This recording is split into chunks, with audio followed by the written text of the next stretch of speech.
Good morning. সকাল সকাল দেখো বন্ধুরা, আমার ছেলে চিংড়ি মাছ নিয়ে এসছে, দেখতে পাচ্ছ।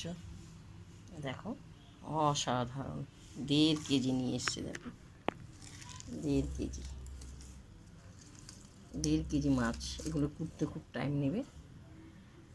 ছেলে বলেছে নারকেল দিয়ে সর্ষে বাটা ভাপা খাবে। কেমন তোমাদের দেখাচ্ছি, তোমরা দেখে যদি আমাকে লাইভ দিও,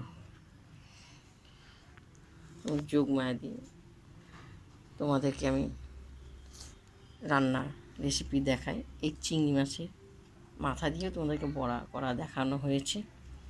তোমরা ইনস্টাগ্রাম ইউটিউবে দেখবেন, আমার ফলো করবে। আমি সুন্দর সুন্দর রান্নার রেসিপি ছাড়ি, বেশি দিন হয়নি, তোমরা দেখবে।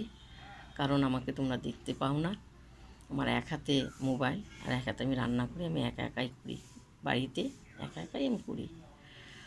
তোমরা যদি আমাকে দেখে ফলো করো, একটু দিদিকে একটু লাইক দিও, শেয়ার করো, আরও যেন আমি এগিয়ে যেতে পারি, সেভাবে তোমরা করো। কেউ যদি তোমরা দেখো, বুঝতে পেরেছো?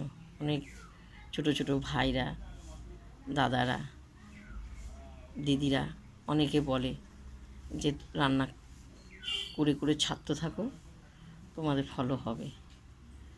কেমন? তোমরা এসো আমার বাড়িতে, খেয়ে যেও। যতটা তোমরা পারো আমাকে লাইক দিও, আমাকে একটুখানি লাইক দিলে আমি এগিয়ে যেতে পারবো।